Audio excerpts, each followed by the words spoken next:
Hey, what's up YouTubers? Mr. Joe back with another video, and today I'm going to show you the best settings for OBS if you have a slow internet connection and not the most beastly computer.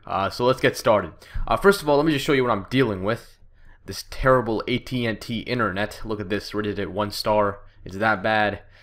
So check it out. I have like 1.8, 1.9 upload. And I'm assuming you're watching this video because you don't have like the highest upload speed, or maybe you have like the slowest computer. In that case, this video is still gonna help you out. So we're just gonna wait for this to do its thing. I'll show you what I'm dealing with, and then we'll get started with our OBS setup. Now my quality was awesome. I spent basically a whole day freaking messing around with the settings, testing all the resolutions and stuff. And I definitely came out with the best one. It's smooth, there's no pixelation. It's pretty awesome.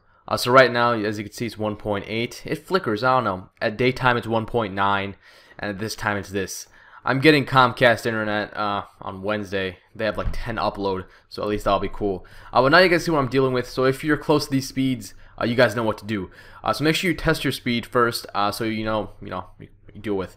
The most important speed here is the upload speed. Ignore everything else. This is the most important, the upload, because you're gonna be uploading footage.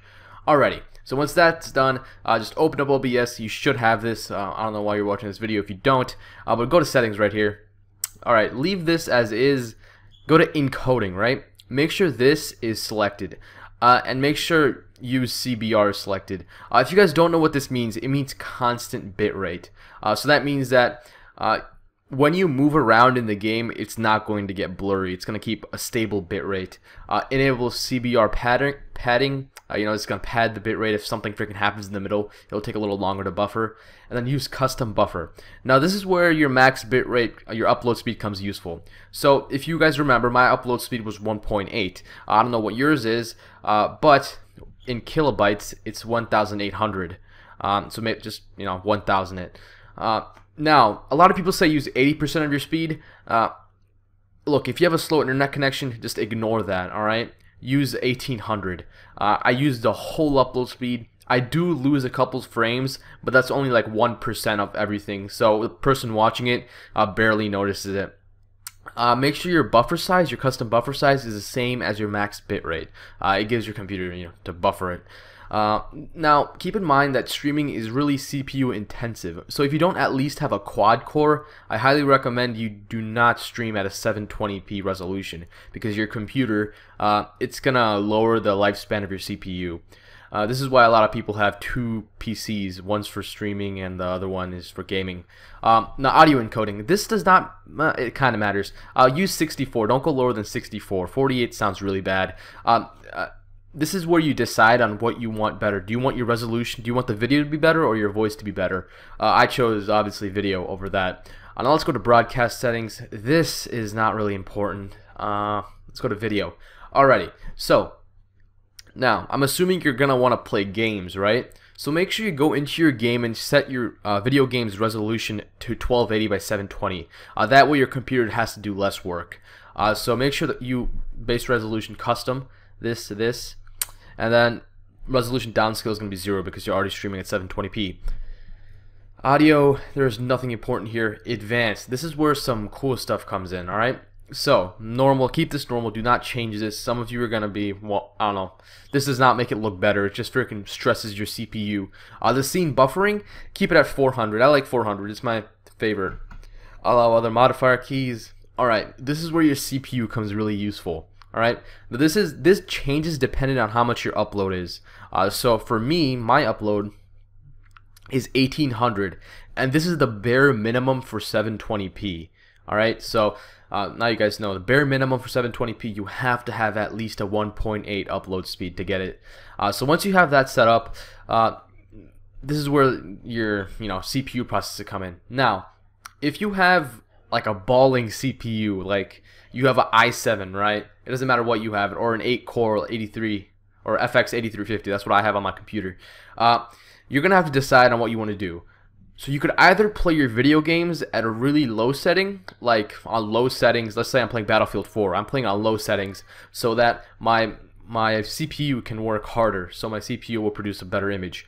Or you can play your oh god, sorry I tapped you guys. Or you can play your video game at maybe medium or high settings and have your CPU do less work.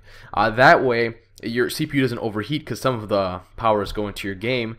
But you know, sometimes the picture doesn't come on as well. That's why a higher upload speed puts less stress on your CPU. So my perfect one is I like fast. Alright, now with fast, my CPU uses about 80% of itself. Alright, I say at a pretty stable 80% no matter what I'm playing. I like to play personally on ultra, but when I'm streaming I lower them down to medium. That's why, exactly for the stream. Now thankfully usually medium is not that bad, but you can see that if you have like a worse CPU, you're gonna have to lower your settings a lot more. So encoding profile, main, keyframe interval 2. I use fast, so I have an 8350, right? The 8350 I think is a little bit below than the i7. So if you have an i7, keep it at fast, and if you have an 8350, keep it at fast too. Now if you have a lower one, this is where your upload speed is gonna need to do some of the heavy lifting. If you have a lower CPU class than the two I just provided, then you're gonna want to go to faster. Faster is a little bit harder than very fast. Very fast is default, but I noticed that fast with my speed is absolutely, I love it. It's amazing. All right. So now that's set up. Remember, make sure keyframe interval is 2. Use CFR. Yeah, check that. Don't check any of this stuff. All right.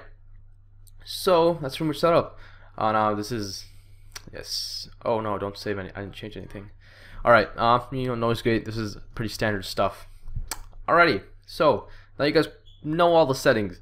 Now this produced some awesome Battlefield 4 footage for me. So let me see if I can go there right now. Alright, you might have noticed a cut in there. My whole email, my personal email address showed.